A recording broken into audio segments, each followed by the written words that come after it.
ஸ்ரீ குருபியோ நம. குருநாதா காமாட்சி சரணம். ரவியும் நடராஜனும் ரொம்ப ஃப்ரெண்ட்ஸு. அவள் கூடயே அமிர்தராஜ்னு ஒரு ரைஸ் மில் வச்சுட்டுருக்கிற ஒரு கிறிஸ்டியனும் அவள் கூட எப்போவுமே ஃப்ரெண்டாக இருப்பார். அவள்லாம் இப்படி ரொம்ப ஃப்ரெண்ட்ஸாக அவள் வேலைகளில் ஸ்கூல் டே ஃப்ரெண்ட்ஸோ காலேஜ் ஃப்ரெண்ட்ஸோ எப்போவுமே அவள் வேலைகள் விட்டு வீக்கெண்ட்ஸ் ஆச்சுன்னா எல்லோரும் மீட் பண்ணிக்கிறது வழக்கம். ரவி, நடராஜன், ஜெயராம், அமிர்தராஜ் இவாள்லாம் ஒரு குரூப்பு. இல்லை, அமிர்தராஜ் மட்டும் கிறிஸ்டியன். இவாள்லாம் எப்போவுமே மீட் பண்ணிப்பா ஒன்றா. அப்பப்போ மீட் பண்ணிக்கும்போது பெரியவாளை பற்றி இந்த ரவி அடிக்கடி ரொம்ப பெருமையாக பேசுவார்.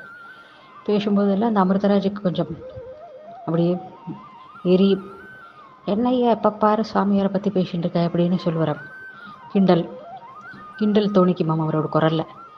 அப்படி இருந்துட்டு இருக்கும்போது ஒரு தடவை என்ன ஆகுதுன்னா, வளம் ஒரு தேனம்பாக்கத்துக்கு கொஞ்சம் முன்னாடி ஆன இடத்துல எங்கேயோ மீட் பண்ணிட்டு எல்லோரும் பேசிட்டு ஜாலியாக அரட்டை அடிச்சுட்டு இது பண்ணிட்டு இருக்கிறத அவளோட வந்த கார் பிரேக் டவுன் ஆகிடுறது. ஆனோன்னு என்ன ஆகுதுன்னா, அங்கேயே 2 hours லேட் ஆகிடும் அப்படின்னு அந்த டிரைவர் சொல்கிறார்.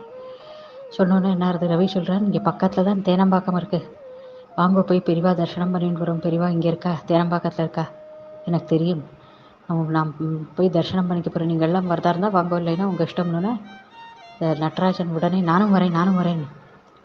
அந்த ஜெயராமன் கொஞ்சம் அரமனசாக வரலைங்கிற மாதிரி அவர் சொல்லிட்டு இருக்கிறத அந்த அமிர்தராஜன் ஆரம்பிச்சுட்டான்ப்பா. யார்? அந்த கிறிஸ்டியன் அமிர்தராஜன். அவர் சொல்ல ஆரம்பிச்சுட்டேன், மறுபடியும் சாமியார்னு ஆரம்பிச்சுட்டேன். கொஞ்சம் நம்ம ஜாலியாக இருக்கிறதுக்கு இப்போ போய் சாமியாருங்கிறியட அப்படின்னோன்னே, இல்லை நீ சும்மா இருப்பா, அவரை பற்றி நமக்கு தெரியாது, போய் தரிசனம் பண்ணிட்டு பாரு, அப்போ தான் தெரியும் உனக்கு விஷயம். ஓஹோ, அப்படி என்ன உங்கள் சாமியார்கிட்ட இருக்குது, அங்கே போய் பார்த்தா என்ன தெரிய போகிறது, வந்து பார்த்து தான் பாரேன், தரிசனம் பண்ணின்னு தான் பாரேன், அப்புறம் சொல்லுன்னு. நான் எல்லாம் வர முடியாது உங்களுக்கு கூட, நீங்கள் வேணால் போயிட்டு வாங்க அப்படின்னுட்டு அவர் அங்கேயே இருந்து விடுறார். ரவியும் இந்த நடராஜனம் மட்டும் ஆட்டோ பிடிச்சிட்டு நீங்கள் இருங்கோ கார்ட்டான்னு சொல்லிவிட்டு அவள் 2 பேரும் போயிடுறா. நேராக அங்கேருந்து கிட்டக்க தேனம்பாக்கம் போயிட்டு இறங்கி பார்த்தா பயங்கரமான கூட்டம். வாசலில் காருகளில் நின்றுருக்கு. தேனம்பாக்கத்தில் பெரியவா இருக்கானா, சும்மா இருப்பாளா, எல்லாரும் தரிசனம் பண்ணிக்கிறதுக்கு வந்திருக்கா போல் இருக்கு. ரவிக்கு கொஞ்சம் ஏமாற்றமாக இருக்குது, எனக்கு தரிசனம் கிடைக்குமோ கிடைக்காதோ அப்படின்னு. இருந்தாலும் பரவாயில்ல, 2 hour சும்மா 2 hour அங்கே அவள் காரை வச்சுன்னு சும்மா தானே நின்றுருக்கா, நம்ம இங்கே ஆனந்தமாக பெரியவாளை தரிசனம் பண்ணிக்கிறோம், தூரத்துலேருந்து தரிசனம் கிடைச்சாலும் பரவாயில்லை, பெரியவா தரிசனம் கிடைச்சா அதை விட மகாபாகியம் வேறு இல்லை அப்படின்னு 2 பேரும் நடராஜனும் ரவியும் நேராக உள்ளுக்கு போகிறேன். உள்ளுக்கு போகிறதுக்குள்ளே இங்கே காரோட சத்தம் பறவை இப்படி திரும்பி பார்த்தா இந்த அமிர்தராஜனும் ஜெயராமனும் காரை எடுத்துகிட்டு வந்திருக்கா. அவளை பார்த்ததுமே இவளுக்கு ஆச்சரியமாக இருக்குது. என்னடா அது, இப்போ தான் வரமாட்டேன் அப்படி இப்படின்னு எல்லாம் சீனை போட்டால், இப்போ என்னடானா அதுக்குள்ளே கார் ரெடி ஆகிடுதா அப்படின்னு 2 பேரும் ஓடி போய், என்னடா காரை எடுத்துகிட்டு வந்திருக்கேன், கார் ரெடியா, கார் எல்லாம் ரெடி ஆகிடுது, சரி நான் அப்படி தான் உங்கள் சாமியார்கிட்ட என்ன தான் இருக்குதுன்னு பார்க்கலான்னு நானும் வந்துவிட்டேன் ஜெயராமனையும் கூட்டிண்டு அப்படின்னு அந்த அமிர்தராஜன் சொல்கிறார். அப்படியா, சரி சந்தோஷம், போவோம் அப்படின்னு 4 பேரும் காரை ஒரு இடத்துல பார்க் பண்ணிவிட்டு உள்ளே போகிறா. நேராக உள்ளே போயிட்டு பார்த்தா க்யூ அப்படியே நின்றுட்டுருக்கு. நிறைய பேர் பெரியவாள்கிட்ட பேசின்னு இருக்கா, இது பண்ணின்னு இருக்கா. சரி இதெல்லாம் முடியட்டும், நம்மள் போகிறோம் அப்படின்னு நினச்சிட்டு அவள் ஒரு ஓரமாக அப்படின்னு நின்றுட்டுருக்கா. இந்த அமிர்தராஜனும் அங்கேயே எப்படி நின்றுருக்காரு. இப்படி வாழலாம் அப்படி நின்றுருக்கா. ஒரு கண் அடிக்கடி எதேச்சையாக பெரியவாள் மேரில் போகிறது அந்த அமிர்தராஜனுக்கு. ஏன்னா ரவி எப்போ பாரு அவரை பற்றியே பேசின்னு இருக்கும்போது அப்படி என்ன தான் அவர்கிட்ட இருக்குங்கிற மாதிரி அவருக்கு ஒரு ஆர்வம். அவர் பார்த்துட்டு இருக்கார் அங்கேருந்து தூரத்துலேருந்து. ஒரு மொட்டை தலை, ஒரு கண்ணு பாவம் தெரியலை, பல்லு சொத்த பல்லு, ஒரு வயசானவர் உட்காந்துருக்காருங்கிற மாதிரி தான் அவருக்கு அங்கேருந்து பார்க்கும்போது தோணுறது. அப்படியே பார்த்துட்டு இருக்கா பெரியவாள் அப்படியே அங்கே தூரத்துலேருந்தே பார்த்துட்டு இருக்கா. ஒரு வழியாக கூட்டமெல்லாம் முடியறது. கூட்டமெல்லாம் களைஞ்சி போனதுக்கப்புறம் என்னாருது, இவ 4 பேரும் நேராக வந்து நிற்கிறா. என்னன்னா பெரியவா அப்படி பார்த்து, யார் நீங்கள், என்ன ஏது எல்லாம் விசாரிக்கிறா. பெரியவா, நான் விழுப்புரத்துலேருந்து ரவி வந்திருக்கேன் பெரியவா அப்படின்னு. என்னப்பா எப்படி சௌக்கியமா, அவள்கிட்ட எல்லாம் குஷலம் விசாரிக்கிறேன்.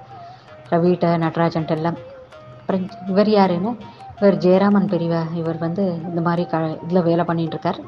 இந்த டீட்டெயில்ஸ் எல்லாம் கொடுக்குறேன்.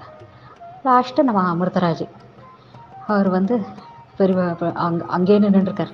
இப்போ பெரியவா சொல்கிறா, அவரை கூப்பிடு, அவரே அங்கே நிற்கிறார், ஓரமா வர சொல்லு அப்படிங்கிற. அப்போ ரவி போயிட்டு, உன்னை கூப்பிடுறாப்பா, வா, இங்கே நின்றுட்டு இருந்தா என்ன எங்கள் கூட வரப்படாதா நீ அப்படின்னு. இன்னும் ஒன்றும் வேண்டாம், நான் இங்கேருந்தே பார்த்துக்கிறேன் அப்படிங்கிற. வா அப்போ இந்த ரவிக்கு எவ்வளோ தர்மசங்கடமாக இருக்கும்னு யோசிச்சு பாருங்க 2 பேருக்கு நடுவில். அப்போ பெரியவா என்ன சொல்கிறா, ஏன் அவன் வரமாட்டேங்கிறானா அப்படின்னுட்டு ஒரு சொடுக்கு போடுறா, ஒரே ஒரு சொடுக்கு. அந்த சொடுக்கில் என்ன மாய மந்திரம் இருந்ததோ தெரியாது, மந்திரிச்சு விட்டா மாதிரி அந்த அமிர்தராஜ் அப்படியே வராருக்கு கிட்டக்க வந்துட்டு நிற்கிறார் கையை கூப்பி. என்னப்பா வரமாட்டேங்கிறேன்? இல்லை, நான் இங்கே வந்து இங்கேருந்தே பார்த்துக்கலாம் அப்படின்னு நினச்சேன். அதனால் என்ன, இப்போ தான் கூட்டமெல்லாம் களைஞ்சி விடுதே, கிட்டக்க வரலாமே, அப்புறம் சொல்லு உன்னோட, நீ யார், உன்னோட இதெல்லாம் என்ன அப்படின்னு சொல்லுன்னா அவர் சொல்கிறார், நான் இந்த ஜாதியை சேர்ந்தவன் அப்படின்னு எல்லாம் சொன்னோன்னே, உனக்கு சின்னசாமியை தெரியுமோ அப்படின்னு கேட்குறா பெரியவா. கேட்டோன்னே இவாளுக்கெல்லாம் இங்கே அவள் ஃப்ரெண்ட்ஸ்க்கெல்லாம் கொஞ்சம் அதிர்ச்சி ஆகிடுறது. அதை விட அதிர்ச்சி அந்த அமிர்தராஜுக்கு. தெரியும், எனக்கு தெரியும் அப்படிங்கிறாரு. அவர் ரொம்ப நல்லவர்ப்பா, அவர் வந்து உங்கள் பாட்டா தானே, அவர் உங்கள் தாத்தா தானே? இல்லை பெரியவா, அவர் கொள்ளு தாத்தா எங்களோட. அப்படியா? அவர் வந்து நிறைய சம்பாதிச்சார், அவரோட பசங்களுக்கு 2 பசங்களுக்கும் சம பங்காக பிரித்து கொடுத்தார் சொத்தை. அதில் ஒரு பையன் கல் குடிச்சே எல்லா சொத்தையும் அழிச்சு விட்டான், இன்னொரு பையன் நன்னா அந்த பணத்தை வச்சுட்டு நன்னா முன்னேறிவிட்டான். அவனோட பசங்கள் நல்லபடியாக முன்னேறி எல்லாம் நன்னா இருக்கா. அவன் பையன் தானே நீ? அவன் பெரியவா, நான் தான் அவன் பையன்தான். அப்படி அவளோட ஃபுல் தாத்தா முத்தாத்தாங்களோட சரித்திரம் எல்லாம் பெரியவா புட்டு வைக்கிறதுக்குள்ளே இவருக்கு இந்த அமிர்தராஜுக்கு நின்ன இடத்துலையே கண்ணு ஜலமாக கொட்டுன்னு கொட்டுறது. அவ்வளோ தூரத்தில் நின்றுருக்கும்போது பெரியவாளோட அருமை தெரியலை. இந்த கிட்ட அருகாமையில் வந்ததும் அந்த ஸ்வரூபத்தை பார்த்ததும், அது எப்படி இருந்தால் என்ன, நமக்கு அது தெய்வம் அல்லவா, அந்த வைப்ரேஷன் இருக்காதா உங்களுக்கு? அப்படியே கை காலெலாம் நடுங்கிறது அவருக்கு. பெரியவா பாட்டுக்கு ஏதோ பல வருஷம் அவர் கூட பழக்கம் இருக்கிற மாதிரி பேசிகிட்டு இருக்கா, எல்லா விஷயங்களும் கேட்டுருக்கா. கேட்டுட்டு இது பண்ணிட்டு இருக்கும்போது இவெல்லாம் வரையும் அந்த ஃப்ரெண்ட்ஸ் எல்லாம் அந்த அமிர்தராஜே வச்ச கண்ணு வாங்காமல் பார்க்குறா. அவனுக்காக கண்ணில் ஜலமாக கொட்டுறது பெரியவாள்கிட்ட பேசும்போது. வாயில் வார்த்தைகள் வரத்துக்கு அப்படியே நடுங்கிறது, தடப்படுறது அந்த அழுகையினால். அப்புறம் பெரியவா சொல்கிறா, எனக்கு இதெல்லாம் எப்படி தெரியும்னு தெரியுமா உனக்கு? எப்படி தெரியும்னு தானே யோசிக்கிற? உன்னோட கொள்ளு தாத்தா சின்னசாமியே நானும் சின்ன வயசில் கோலி விளாடிருக்கோம்ப்பா ஒன்றா அப்படின்னு சொன்னதும் அங்கே எல்லாருக்கும் ஒரே சந்தோஷம் தாங்க, எல்லோரும் சிரிக்கிறேன். அப்புறம் இவ்வளோ விஷயங்கள் பெரியவா தெரிச்சு வச்சுட்டுருக்கா சின்ன வயசு ஃப்ரெண்டோட பற்றி. ஒரு ஃப்ரெண்டை பற்றி இவ்வளோ விஷயங்கள், அவள் தாத்தா அவள் கொள்ளு தாத்தாவை பற்றி இல்லை எப்படியெல்லாம் பெரியவா புட்டு வைக்கிறா. பிரமிப்பாக இருக்கு அவருக்கு அப்படியே. அப்புறம் எல்லாருக்கும் பிரசாதங்கள்லாம் கொடுத்து ஆசீர்வாதம் பண்ணி பெரியவா அனுப்பி வைக்கிறா. அனுப்பி வச்சது இவாள்லாம் கார்கிட்ட வரும்போது இந்த அமிர்தராஜை எல்லோரும் பார்க்குறா. அவனை ஏதோ பித்தப்பிரம பிடிச்ச மாதிரி அப்படி நின்று அப்படியே வந்துட்டுருக்கேன். காரில் ஏறி உக்காந்துக்கிறா. என்னப்பா என்ன ஒன்றுமே பேச மாட்டேங்கிற, என்னாச்சு, என்ன பேசு அப்படின்னு அவருக்கு கண்லேருந்து ஜலமாக கொட்டுறது. இப்போ சொல்லுப்பா, நீதான் சொல்லுவியே, என்ன எப்போ பாரு சுவாமியார்னு சொல்லுவியே, இப்போ என்ன சொல்கிற அப்படின்னு ரவி கேட்குறேன். என்னால் எதுவும் சொல்ல முடியலை, எனக்கு வார்த்தைகள் வருதில்லை அப்படின்னு குலுங்கி அழறார். அப்புறம் சொல்கிறார், he is really great, very great அப்படிங்கிறார்.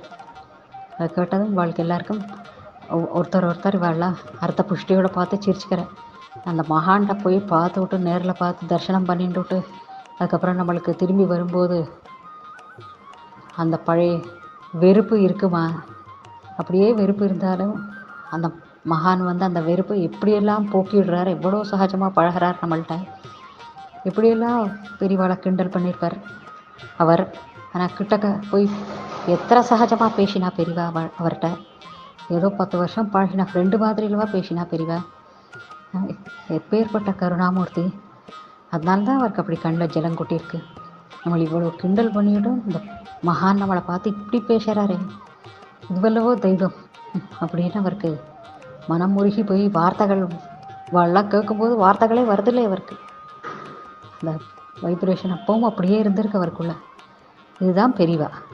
அதனால தான் எல்லாரும் பெரிவா பெரிவா பெரிவான்னு இன்னைக்கு உலகம் போற்றுறதுன்னா இந்த எளிமை, இந்த கருணை, இந்த அன்பு இதெல்லாம் இருக்கிறத அந்த பரம்பொருளை நம்ம அப்படியே கட்டி இழுக்கிறது இல்லையா, அதுக்கு இதுதான் காரணம்.